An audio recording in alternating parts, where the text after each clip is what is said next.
پیارے بچوں، آج ہم فیضان درس حدیث میں حدیث نمبر 26 پڑھیں گے، اور آج کا موضوع ہے، ٹاپک ہے شہید اور قرض۔ عن عبداللہ بن عمرو بن العاص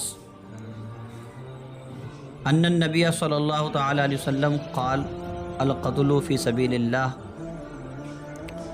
یکفر کل شیء الا الدین۔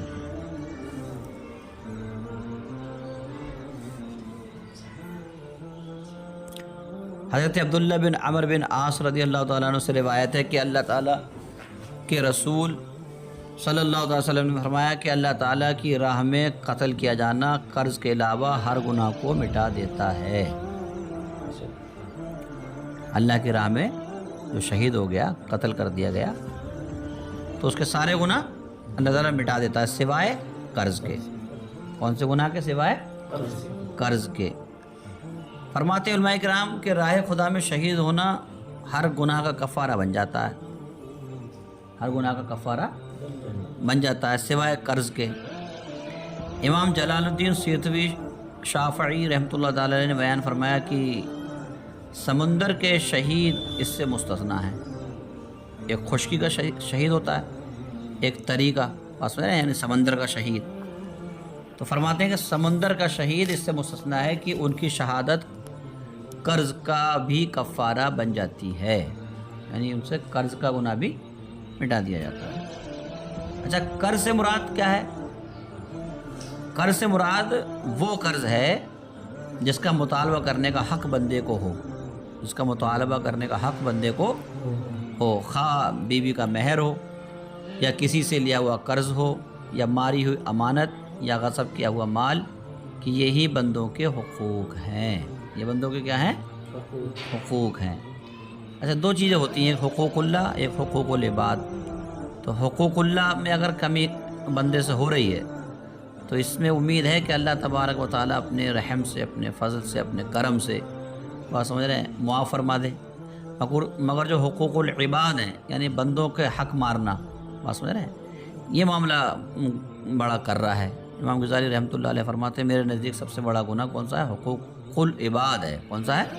حقوق العباد، بات سمجھ رہے ہیں۔ کیونکہ آپ دیکھیں دنیا میں اگر کوئی حاکم ہو تو حتی الامکان وہ صحیح فیصلہ کرنے کی کوشش کرتا ہے، تو اللہ تبارک و تعالیٰ تو احکم الحاکمین ہے اور عدل سے ہی کام لیتا ہے، انصاف کرتا ہے، بات سمجھ رہے ہیں آپ۔ وہاں تو ناانصافی کا مسئلہ ہی نہیں ہے۔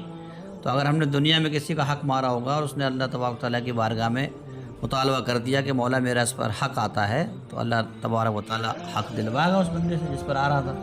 بلکہ حدیثوں میں ملتا ہے کل بروز قیامت مستحقین جن کے حق دوسروں پہ آ رہے تھے، وہ بروز قیامت ان کو پکڑ لیں گے جن کا حق ان پہ آ رہا تھا۔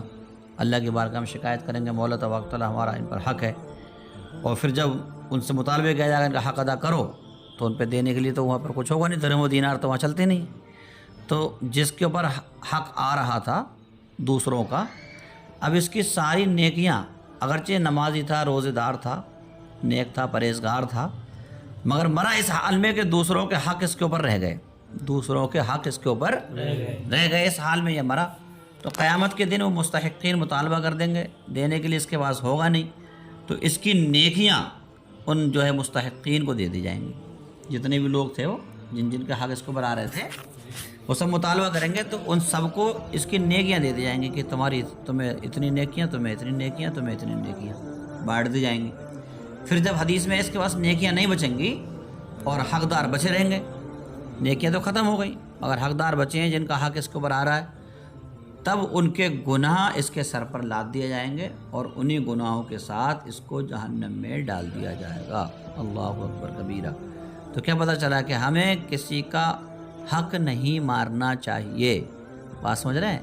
اور اگر ایسا مسئلہ کہیں ہو گیا ہے، کسی کا ہمارے پاس کچھ آ رہا ہے، تو اسے دے دیں، اس کا واپس کر دیں، اس سے معافی بھی مانگیں، کیونکہ مرنے سے پہلے یہ معاملات سب آسان ہیں، اور مرنے کے بعد بڑے مشکل کام ہو جائے گا، بات سمجھ رہے ہیں آپ۔ تو جب موت آئے، موت سے پہلے ہمارے معاملات صاف ستھرے ہونے چاہیے، کسی کا حق، کسی کا قرضہ، کسی کی امانت میں خیانت کیے ہوئے نہ ہو، کسی کا مال غصب نہ کیا ہو، یعنی بندوں کو کوئی حق ہم پر آتا نہ ہو، چاہے اولاد ہو، بیوی ہو، ماں باپ ہوں، پاس پڑوس والے ہوں، حتی الامکان سب کے حق ادا کرنے کی ہمیں کوشش کرنی چاہیے، اور اللہ تبارک و تعالیٰ کا بھی حق ہمیں ادا کرنے کی پوری کوشش کرنی چاہیے اور کرنا چاہیے. جیسے نماز ہے، روزہ ہے، زکوٰۃ ہے، حج ہے، اور بھی تمام احکام جو اللہ تبارک و تعالیٰ نے ہمارے پر عائد فرمائے فرائض و واجبات میں سے، ان سب کو ہمیں کیا کرنا ہے؟ ادا کرنا ہے. ٹھیک ہے. اور بالخصوص کسی بندے کا حق مار کے دنیا سے نہیں جانا ہے. آپ نے دیکھا حدیث میں کیا فرمایا گیا کہ شہادت یہ ایک بہت بڑا مرتبہ ہے. پیارے آقا صلی اللہ علیہ وسلم فرما رہے ہیں کہ جب بندہ شہید ہوتا ہے تو یہ شہادت اس کے تمام گناہوں کا کفارہ بن جاتی ہے سوائے قرض کے.